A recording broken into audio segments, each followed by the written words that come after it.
ओम शांति। 9 फरवरी 2022 के ईश्वरीय महावाक्य। पहले सुनते हैं मुरली के मुख्य पॉइंट्स। बाबा ने कहा, तुम हो खुदाई खिदमतगार, अभी भारत को पवित्र बनाने की सर्विस कर रहे हो। जो बच्चे सर्विस करते हैं उनकी ही फिर पूजा होती है। तुम बाप की श्रीमत पर चलते हो, तब तो श्रीमत भगवत गीता गाई हुई है। तुम्हें एक बाप से ही प्रीत रखनी है। ऊंचे ते ऊंची मत है ही भगवान की। फिर बाबा ने कहा, पवित्र रहना तो बहुत अच्छा है। तुम बच्चे इस अंतिम जन्म में पवित्र बनो तो यह भी पवित्र दुनिया की स्थापना में मदद होगी। मुख्य विकार है अशुद्ध अहंकार, देह अभिमान। अब तुम्हें देह से मोह निकाल आत्म अभिमानी बनना है। अपने को आत्मा समझ शिव बाबा को याद करते रहो, क्योंकि अब सुप्रीम बाप के पास जाना है। यह है तुम आत्माओं की सच्ची सच्ची रूहानी यात्रा। आत्माएं सब एक जैसी हैं, लेकिन पार्ट सबका अपना अपना है, जो कभी एंड नहीं हो सकता। बाप भी अपना पार्ट एक्यूरेट टाइम पर बजाने आते हैं और सबको सुखी बनाते हैं। अभी ब्रह्मा मुख द्वारा तुम ब्राह्मण बच्चों का जन्म हुआ है, तो तुमको कितना नशा और खुशी होनी चाहिए। लास्ट में बाबा ने कहा, अभी तुम अव्यभिचारी बनो, एक से ही सुनो और एक को ही याद करो। दिल से निकलना चाहिए, बाबा आप तो बड़ी कमाल करते हो, कैसा मीठा ज्ञान सुनाते हो। और किसी की ताकत नहीं जो यह नॉलेज दे सके। और अब सुनते हैं महावाक्यों को विस्तार से। मुरली का सार, मीठे बच्चे, सब दुखियों को सुखी बनाना यह एक बाप का ही फर्ज है। वही सर्व का सद्गति दाता है। प्रश्न, बाप अपने बच्चों को चढ़ती कला में जाने की कौन सी युक्ति सुनाते हैं? उत्तर, बाबा कहते, मीठे बच्चे, मैं जो सुनाता हूँ तुम उसे ही सुनो। बाकी जो कुछ सुना है उसे भूल जाओ, क्योंकि उससे तुम नीचे उतरते आए हो। दूसरा प्रश्न, कौन सा गुह्य राज तुम बच्चे समझते हो, जिसमें सभी वेद शास्त्रों का सार आ जाता है? उत्तर, ब्रह्मा सो विष्णु और विष्णु सो ब्रह्मा कैसे बनता, कैसे दोनों एक दो की नाभि से निकलते हैं, यह गुह्य राज तुम बच्चे ही समझते हो। यह सभी वेद शास्त्रों का सार है। गीत, नैनहीन को राह दिखाओ। ओम शांति। मीठे मीठे अति प्यारे सिकिलधे बच्चे अर्थ तो समझते हैं। यूं तो बाप को सारी सृष्टि के बच्चे प्यारे जरूर हैं। बच्चे जानते हैं कि यह जो भी मनुष्य मात्र हैं वह परमपिता परमात्मा की संतान है, ईश्वरीय फैमिली है। फैमिली में सबसे जास्ती प्यार बाप से होता है, जिसने बच्चों को रचा है। बेहद का बाप कहते हैं, प्यारे मीठे मीठे सिकिलधे बच्चे, 5000 वर्ष के बाद फिर से आकर मिले हो। कब मिले? इस संगम युग पर, जबकि बाप आकर सब बच्चों को अशांति से शांति में ले जाते हैं। शांति के लिए कितनी कॉन्फ्रेंस आदि करते हैं। आपस में मिलते हैं कि सृष्टि में मारामारी बंद हो जाए और आपस में शांति कैसे हो, नहीं तो आपस में लड़कर विनाश कर देंगे। विनाश से डरते हैं। यह भूल गए हैं कि बाप ही आकर के सुख धाम अर्थात आदि सनातन देवी देवता धर्म की फिर से स्थापना करते हैं, जो अब हो रही है। तुम सब बैठे हो बेहद के बाप से बेहद सुख का वर्षा लेने। तुम जानते हो बरोबर परमपिता परमात्मा आकर फिर आसुरी दुनिया का विनाश कराते हैं। विनाश तो जरूर होना चाहिए ना, क्योंकि इस समय सब दुखी हैं। यह बाप का ही कल्प कल्प का फर्ज है। जो भी दुखी हैं उन सब को सुखी बनाना। बाकी जो खुद ही दुखी पतित हैं वह फिर औरों को पावन सुखी कैसे बनाएंगे? सो भी सारी दुनिया की बात है। गाते भी हैं, सर्व का सद्गति दाता एक है। हे परम पिता परमात्मा, आकर हम पतितों को पावन बनाओ। यह तो सब धर्म वाले जानते हैं कि भारत में गॉड गॉडेज का राज्य था।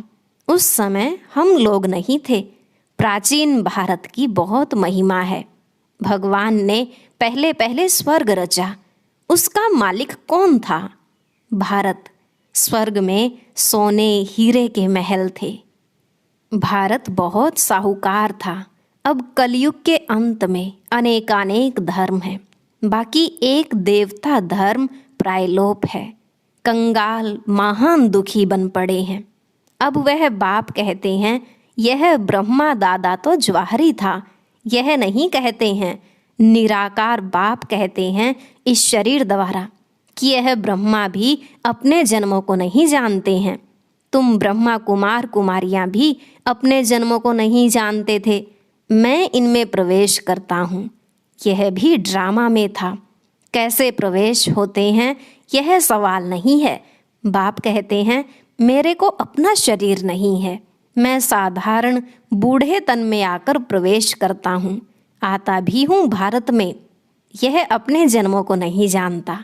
मैं आकर इनको समझाता हूँ। यह सब बना बनाया बेहद का बड़ा ड्रामा है। जो सेकंड पास होता है वह फिर रिपीट होगा। यह बेहद ड्रामा का राज बाप ही समझाते हैं। बाप कहते हैं बच्चे, जो कुछ तुम दान पुण्य आदि करते आए हो यह सब है भक्ति मार्ग। इनसे कुछ भी प्राप्ति नहीं है, क्योंकि भक्ति में अब कोई भी सार नहीं है। इतने यह सब चित्र आदि जो कुछ बनाए हैं इनको गुड़ियों की पूजा कहा जाता है। चित्र बनाया, खिलाया, पिलाया, डुबोया, यह सब बेसमझी हुई ना। यज्ञ जब रचते हैं तो मिट्टी का एक बड़ा शिवलिंग और छोटे छोटे सालिग्राम बनाते हैं। यह किसकी पूजा करते हैं यह भी समझते नहीं हैं। बाप और बच्चों ने सर्विस की है तब उनकी पूजा होती है। शिव का लिंग बनाते हैं। तुम बच्चों के भी सालिग्राम बनाते हैं। तुम बच्चे अब बरोबर भारत को पवित्र बनाने की सर्विस कर रहे हो। तुम हो खुदाई खिदमतगार। तुम्हारी बाप से प्रीत है। बाप की श्रीमत पर चलते हो तब श्रीमत भगवत गीता गाई हुई है। भगवान कोई शास्त्र नहीं पढ़ेगा। कोई भी धर्म स्थापक कब शास्त्र नहीं उठाते। वह आते हैं धर्म स्थापन करने। उनके पास जो नॉलेज है वही सुनाएंगे। ऐसे नहीं कि क्राइस्ट ने आकर बाइबल पढ़ा, नहीं, वह आया धर्म स्थापन करने। बाप आकर श्रीमत देते हैं। श्री अर्थात श्रेष्ठ मत, ऊंचे ते ऊंची मत है ही भगवान की। तुम बच्चे अब श्रीमत पर चलते हो। बाप कहते हैं बच्चे मुझे याद करो। बस अक्षर ही दो हैं, बड़े प्यार से कहते हैं बच्चे। तो वह है बाप और हम सब हैं ईश्वरीय फैमिली के मेंबर्स। यह बात किसकी बुद्धि में नहीं होगी? इनके बुद्धि में भी नहीं थी। अब बाप बैठ इन द्वारा समझाते हैं कि यह सब जो मनुष्य आत्माएं हैं, इन सब आत्माओं को मुझे पावन बनाए वापस ले जाना है। मैं ड्रामा अनुसार फिर से आया हूँ तुमको वापस ले जाने। यह बाबा आत्माओं से बात करते हैं। इनकी आत्मा भी सुनती है। बरोबर बाबा हमको नॉलेज दे रहे हैं। इनको अपना शरीर तो है नहीं। श्री कृष्ण का साधारण रूप नहीं कहेंगे। वह तो स्वर्ग का पहला प्रिंस था। फिर यह सब कह देते श्री कृष्ण भगवानुवाच। यह तो हो भी नहीं सकता। कितना फर्क है। संगम पर श्री कृष्ण हो न सके। आर्टिफिशियल कृष्ण तो बहुत बनते हैं, बाकी प्रैक्टिकल सतयुग में होगा। कृष्ण के नाम से दूसरा थोड़ी ही कोई हो सकता है।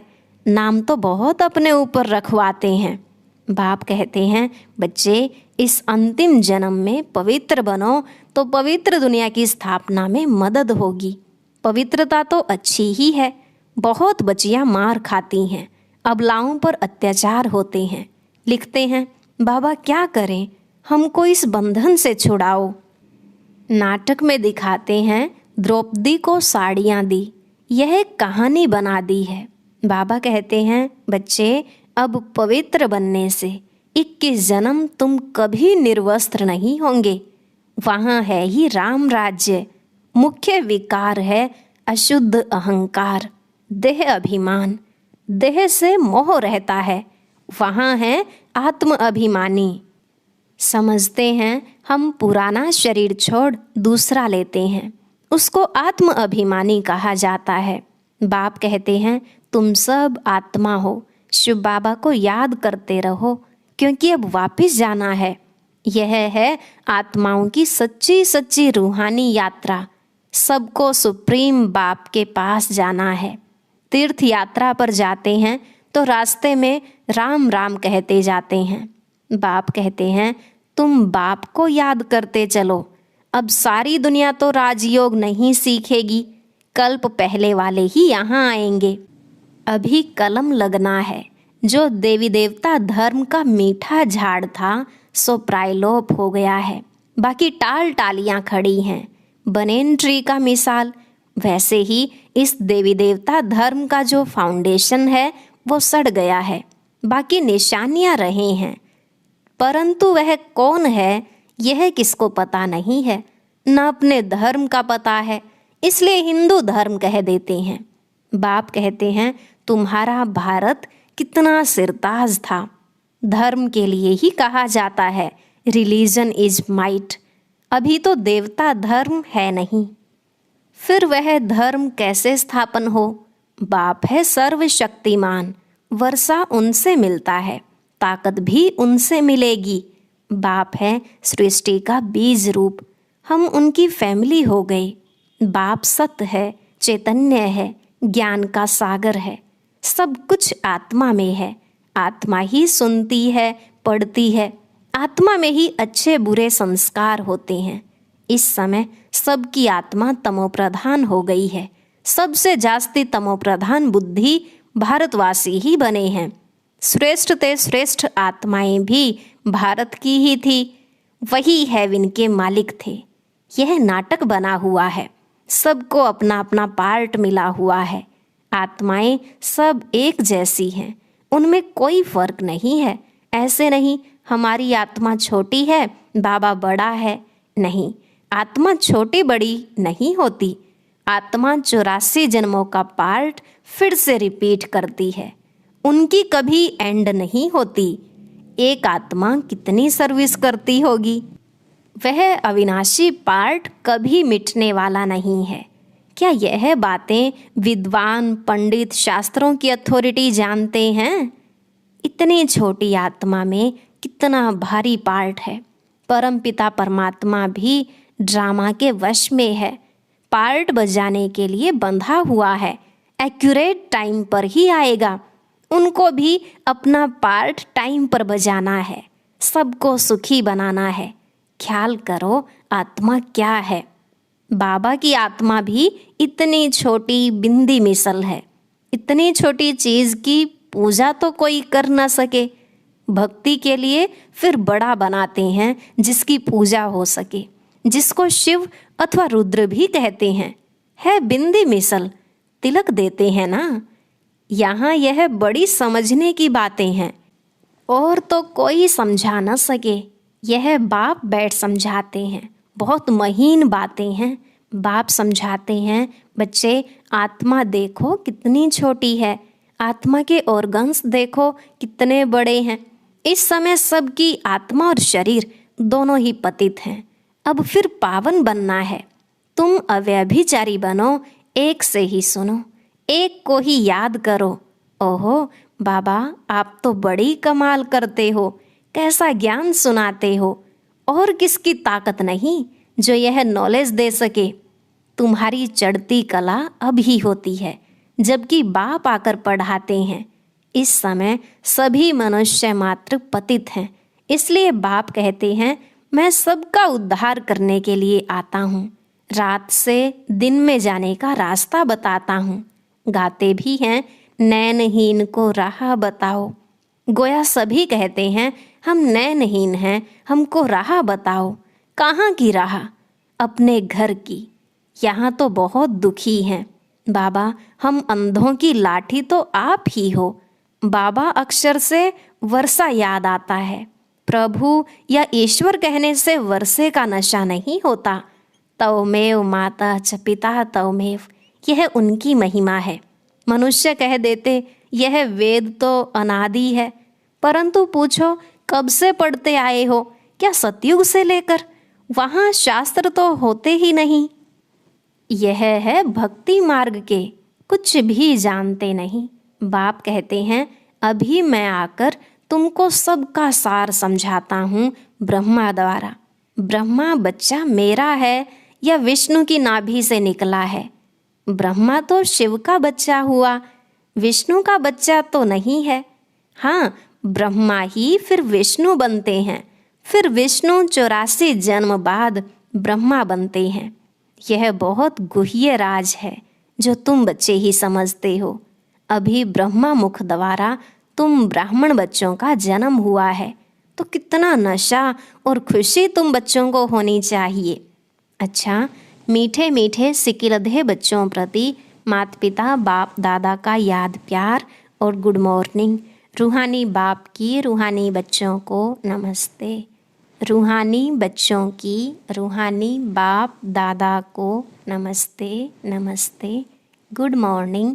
शुक्रिया बाबा, शुक्रिया। धारणा के लिए मुख्य सार। पहला पॉइंट, संपूर्ण पावन बनने के लिए अव्यभिचारी बनना है। एक बाप से ही सुनना है, एक को ही याद करना है। दूसरा, खुदाई खिदमतगार बन भारत को पावन बनाने की सेवा करनी है। एक बाप से प्रीत बुद्धि रहना है। आज का वरदान, स्वस्थिति द्वारा हर परिस्थिति को पार करने वाले मास्टर त्रिकालदर्शी भव। स्वस्थिति द्वारा हर परिस्थिति को पार करने वाले मास्टर त्रिकालदर्शी भव। बाबा ने कहा, जो बच्चे त्रिकालदर्शी स्थिति में स्थित रहते हैं वह अपनी स्वस्थिति द्वारा हर परिस्थिति को ऐसे पार कर लेते हैं जैसे कि कुछ था ही नहीं। नॉलेजफुल त्रिकालदर्शी आत्माएं समय प्रमाण हर शक्ति को, हर पॉइंट को, हर गुण को ऑर्डर से चलाते हैं। ऐसे नहीं कि समय आने पर ऑर्डर करें सहन शक्ति को और कार्य पूरा हो जाए फिर सहन शक्ति आए। जिस समय जो शक्ति जिस विधि से चाहिए उस समय अपना कार्य करे, तब कहेंगे खजाने के मालिक मास्टर त्रिकालदर्शी। आज का स्लोगन, जो सदा खुश रहते हैं और सबको खुशी बांटते हैं वही सच्चे सेवाधारी हैं। जो सदा खुश रहते हैं और सबको खुशी बांटते हैं वही सच्चे सेवाधारी हैं। और अब सुनते हैं आज का अव्यक्त ज्ञान मोती। ये एक बहुत संस्कारितापूर्ण वीडियो है, जरूर देखें, कोई भी मिस ना करे।